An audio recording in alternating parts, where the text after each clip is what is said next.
It's Wednesday, ladies and gentlemen from around the world. Class 4s of futures is tomorrow night at 8 p.m. Eastern Standard Time. Then we're gonna have a little bit of a week break, and you'll get the details for classes 5 through 8 here very shortly. Enjoy the rest of today's real life stock review. You rock. You do rock, ladies and gentlemen. I'm pumped about tomorrow. Tomorrow's going to be a pretty interesting day, I feel like.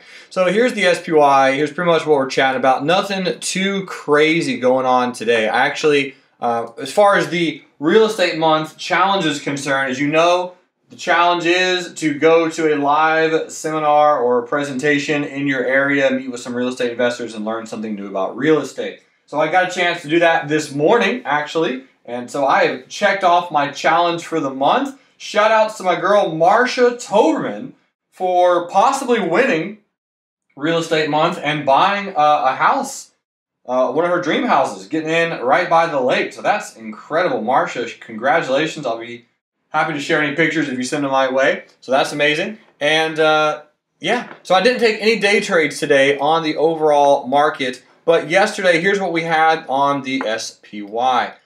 Double bottom, right? A lot of good bullishness coming in, and we retested back to this previous old resistance, new support, and that was the dip buying opportunity right there on the SPY. We were talking about that in the morning day trading room yesterday. A few traders were getting in some 245 and some 246 calls. The question we were asking was, it wasn't when do we get in bullish? It was what expiration calls are we buying on the SPY? And that was really what we were trying to figure out. So there's a lot of inside candles, which inside candles are when you have an open, high, low, and close entirely within the high and the low of yesterday. So today's an inside day candle, which means I think tomorrow is going to be fun.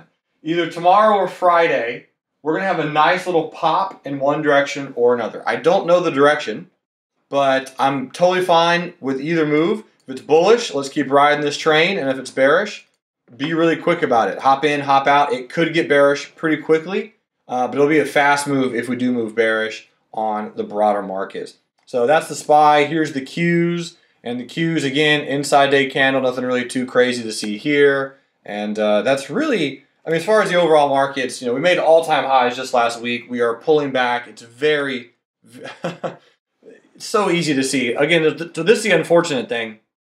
8 years ago, this is how I would have taken this trade. So this is, again, the NASDAQ ETF, the Qs. Here's the all-time high resistance, right? And 8 years ago, I would have said, okay, here's your double bottom. You have a good bullish candle here, good bullish candle here. Finally, this candle right here, this is the confirmation candle, right? We closed above resistance. We're breaking out. We're making new all-time highs. This is the time to buy, right? Very similar to right there.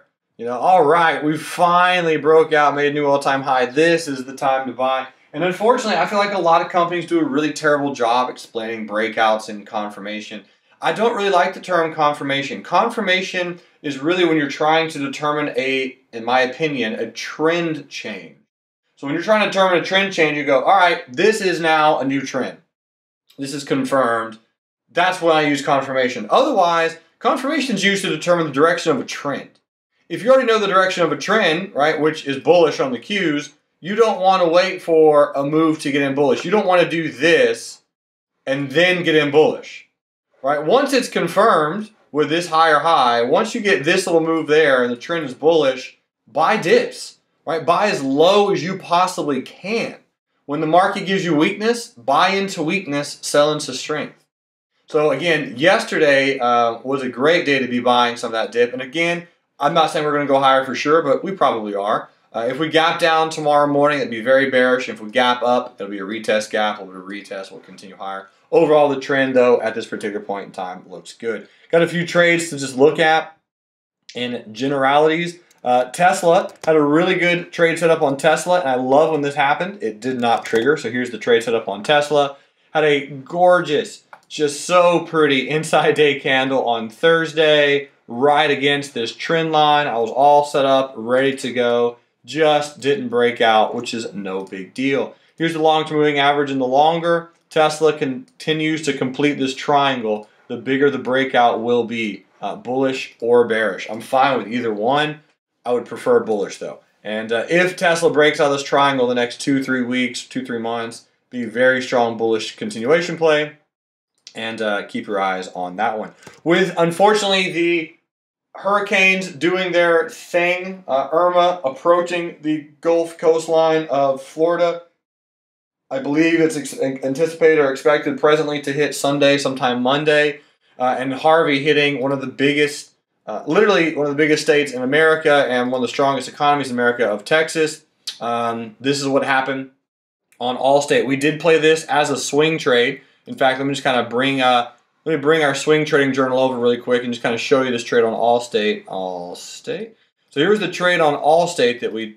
So here was the swing trade from Allstate, and you'll notice, right, it had that very pretty bearish gap and go right there, very nice gap, and then it created that pennant pattern for about 3 or 4 days. I mean, really at that point, it doesn't get overall that much easier for a bearish trade. And then of course the target was just simply the 100. So it was a quick 1.5 hours type of trade, just kind of fast in and out. But with the hurricane approaching, we're getting a lot of the bullish moves in lumber liquidators, which makes sense, right? Also Home Depot. So we were talking about Home Depot and Lowe's just yesterday in the afternoon trading rooms, and mentioned be bullish on those. They will be going higher due to the hurricane approaching the state's coastal line.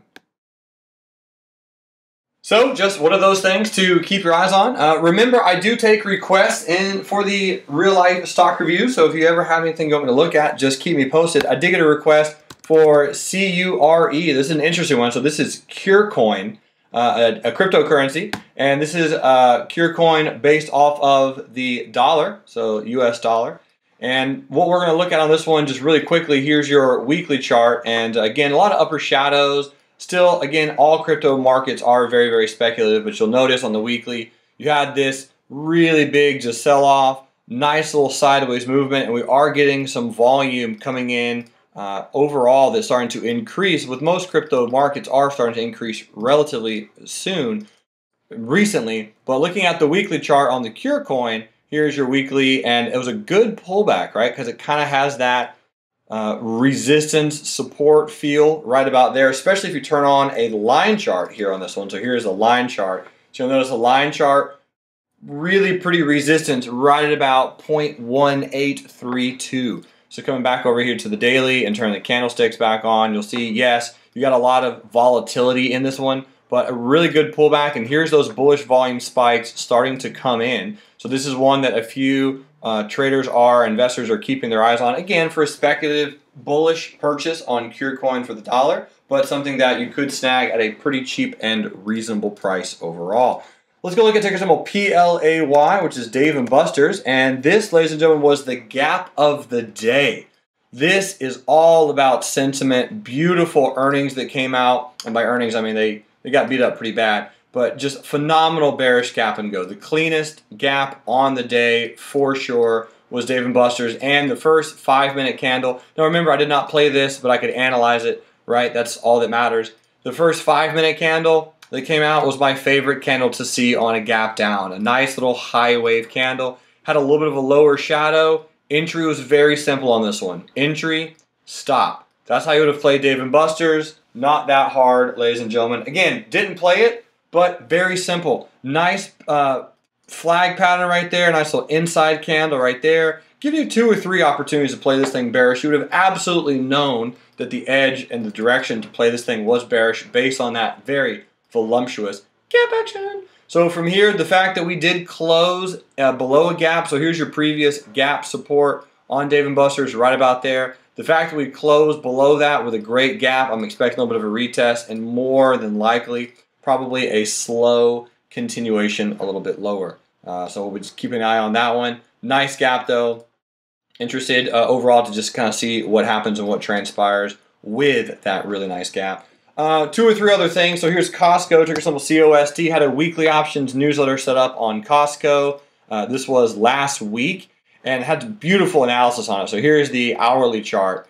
And I drew the analysis on this day right there. So that was the closing of the market on on Tuesday. And then it kind of drew the retracement. So it did retrace. This particular call option, we missed it by about a quarter. on Costco. Had some other traders, though, do other analysis, other strategies, and other setups. And really, that's what the point of the weekly options newsletter is. It's like, hey, guys, here's the direction. Here's what I'm looking at playing. And that one just didn't trigger. But all based on two things. This support line and that morning star. That was really about it on Costco. So that was a winner for a lot of traders. Here was a loser today on Alibaba.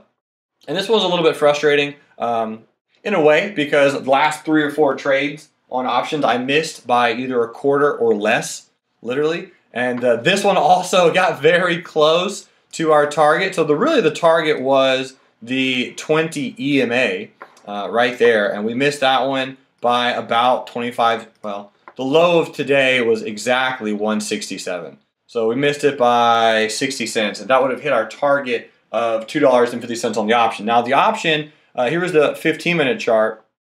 So you'll notice if you're trading a longer term option, you were still in. So some traders got a longer term option because this one was expiring this Friday. So yes, a little bit of an aggressive trade. And there were some traders who day traded it with stock. There's some traders who swing traded it with stock. If you did swing trade with stock, you're still in on BABA. Troy got himself a bear call spread. But I did get stopped out on this one. If you did take a trade, the analysis was good. And again, we can see that the analysis worked out. This is one of those downsides to options. There's some upsides and there's some downsides. The downsides is they expire quickly, and it's all about the expiration oftentimes when choosing them. I knew it would be a very fast move, and honestly, we probably end up hitting the 20 on BABA either tomorrow and or Friday. Overall, though, I would like to really see it pull down to about 158 and some change to see if it can bounce. Talking about Thursday and Friday, the potential of Thursday and Friday being very nice days in the market. We got another inside day candle on JP Morgan, but check out this pattern right here. It does look a little head and shoulderish, and we did close with a neckline with volume on Tuesday. Today being an inside day candle, high wave bullish candle. If we get a nice gap down tomorrow could be a really fun bearish day, but it will be quick if it happens. If we do not gap down, let's say we get another inside day candle tomorrow, that'd be kind of extraordinary. But overall, I'm keeping my eyes on JP Morgan. It did have a really nice head and shoulders pattern on a weekly chart that I also lost a small R on based on a debit spread that I did because I was like, guys, this is too perfect and that just won't work. I was very confident that it was just too perfect of a head and shoulders, it wouldn't work. Tried it anyway, whatever happened. Here's your long-term moving average on JP Morgan. So all I'm getting at is I'm watching tomorrow to gap in one direction or another, just broad markets. I don't know if we will. We very well might not. But if we do, for those shorter term traders, make sure you take advantage of it and just kind of rock out from there. So your next stock review is going to be on Friday. Remember, you're welcome to post any requests in the comment section below. Anything you need help with, let me know. I'm here to assist. My mission at Real Life Trading is to enrich lives. Ladies and gentlemen, have a fantastic rest of your day, and I will see you on Thursday night for Futures Class Number 4, and then I'll see you on Friday for your next stock review. All right, have a good one. Bye.